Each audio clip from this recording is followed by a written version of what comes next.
Last Sunday, we took a little trip down to Grandad's Attic, which is a beautiful vintage and antique emporium just off the ring road in Stourbridge in the West Midlands.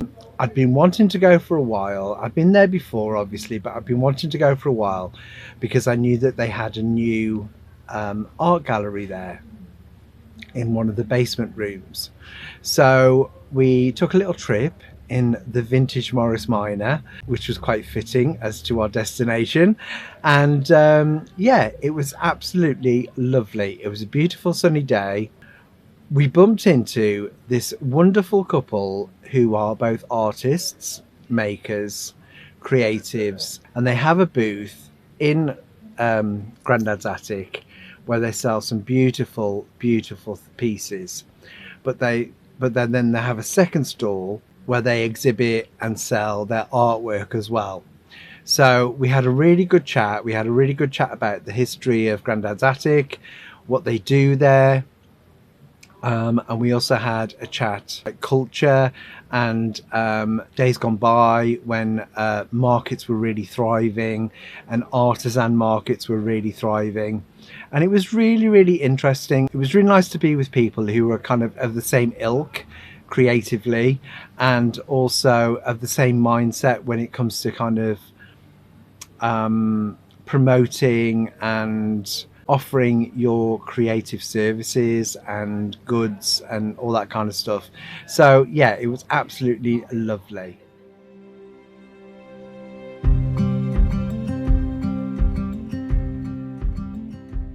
The original plan was we were going to go to Bridge North to a car show and a vintage car show, but then things changed and the location was different and everything else.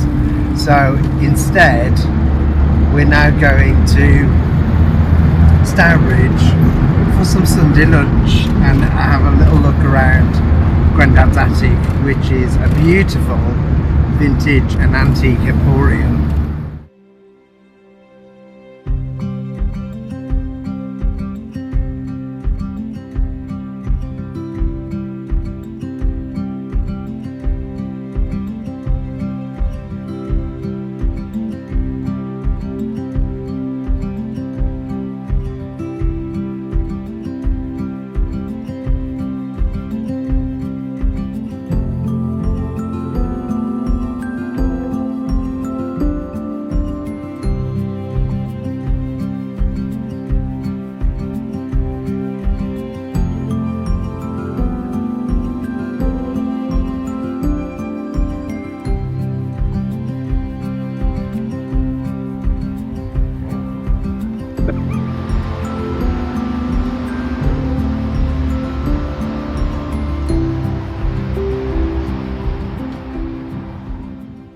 They turned one of the rooms at Grandad's Attic into an art gallery called Future Rebel.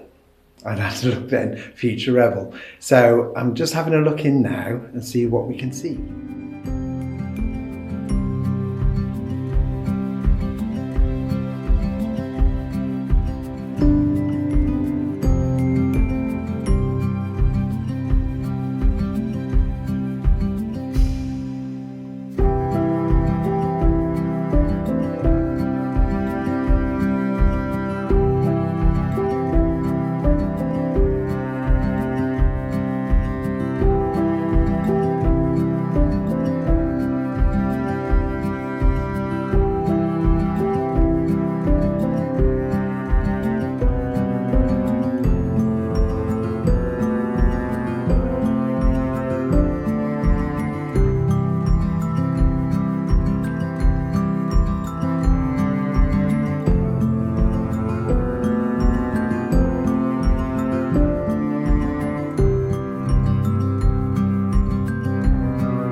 just bumped into this lovely lady who's going to introduce herself.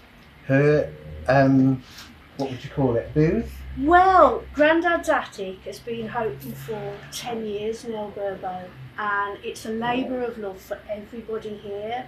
There's about, I would say about 40 to 45 traders here, and some traders, as you can see, just hire a cabinet, whereas others, like myself and my husband Darren, wear Peaky Finders Crystals More, and we've got all this space on the red carpet here.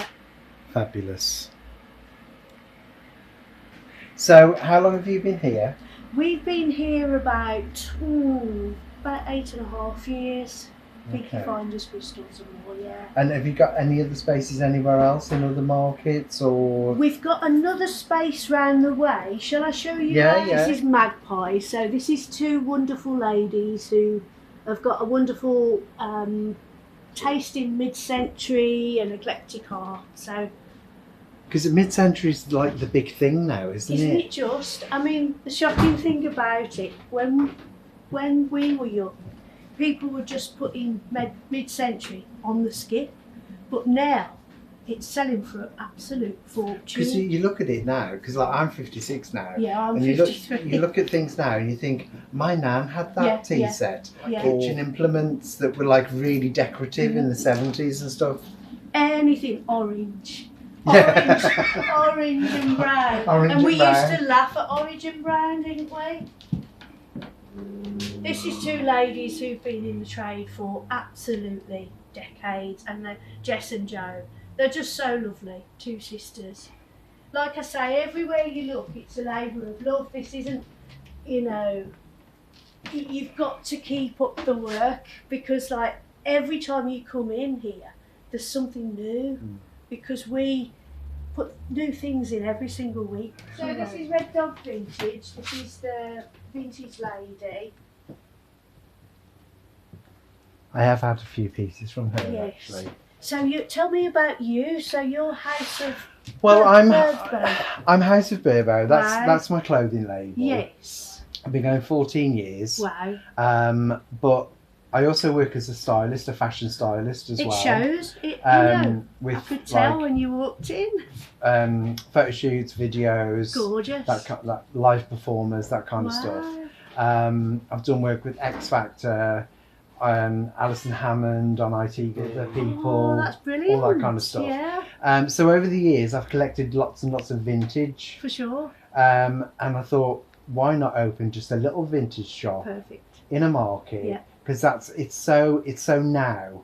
Absolutely. And then run my actual clothing label for my studio at home, and it's just worked out really well. Oh, that's gorgeous. Yeah. I mean, the youth of Gradley deserve There's it. a certain snobbery about high street markets, which I completely reject. Yeah, me too. Me too. I was meeting some really interesting, bohemian, eclectic creative people who were coming in and knew about like the history of fashion, like as in like the punks, the mods, the new romantics, that whole thing.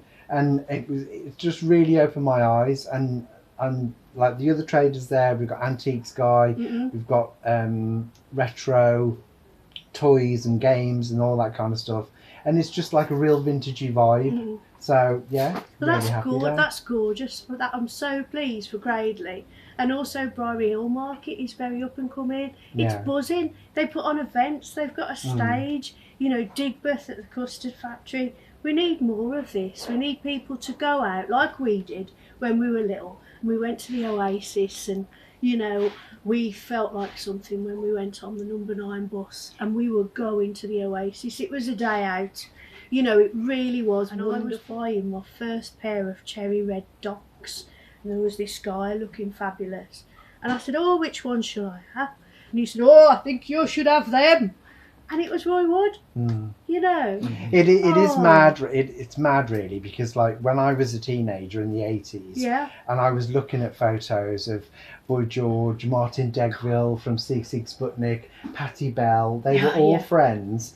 And then in Birmingham. And then when I actually sort of started doing fashion and got into Birmingham, I met them all, Good, you know, you did, and because sort you of, were of that tribe. and they were so supportive of what I was doing Yeah. because it was so similar to what they were doing back in the 80s, of like this mix match of actual original design and vintage and putting it together as a look. I mean, we just didn't realise at the time. I mean, you look at Dudley, the home of rock. It was the capital of rock. We had the Old Vic, we had the Crown, we had JB's one, and then, you know, JB was a legend. You know, we didn't realise, you know, everyone was drinking Nuki Brown and going around, and at the time we didn't realise how incredible that decade was. We'll never get it back. But like you say, places like markets and vintage fairs. It was all make, do and mend, wasn't it? Yeah. I mean, I remember like when I was at school, when I was a teenager at school, I went to school in a place called Wellington in Shropshire, and like very old market town. And the actual market in Wellington is the oldest market in the UK. It started in some like the 1500s or something as a cattle market. And I used to leave school and I used to literally sprint from school to the market because there was a girl there who had a vintage. I mean, we didn't call it vintage then; it was second hand. Of course, you know. And she had a vintage stall, and she used to do like all the like the military stuff and the blouse on sleeve shirts with the Grandad collars and all that kind of stuff. And she used to keep stuff for me because she knew that I was into the whole new romantic thing.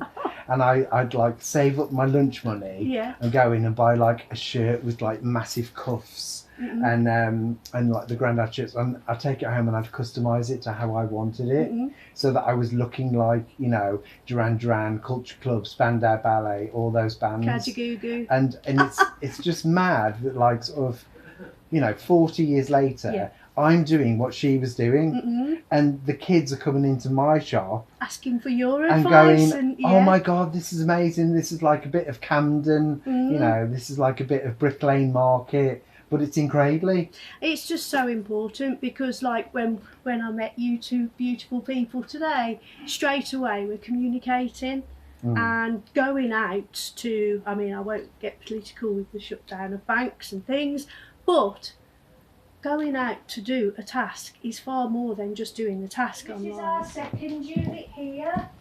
So I sell a few clothes and things as well. Darren is a brilliant artist. He makes unique lamps with the driftwood, and he spends oodles of amount of time doing the lamps and the mirrors. I was going to say, does he do his mirrors? That one is absolutely amazing. They're stunning, aren't they? And he cuts the wood, sands the wood down. So does he sell online? He doesn't. We're very old-fashioned. We need to meet a manager. You've got to get an online store. Because these would just absolutely fly out. Really? Yeah. Oh, we'd love that. Because that's like marble. It just looks good enough to eat, doesn't it? I think it's just lush.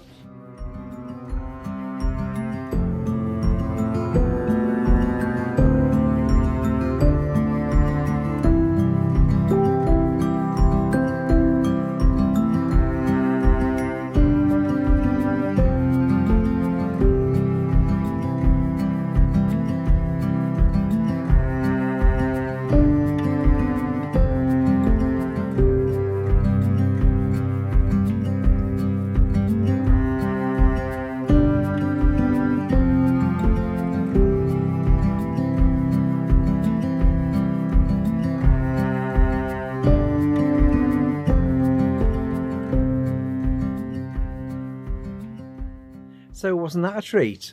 So it's really got me thinking about doing more stuff with other creatives.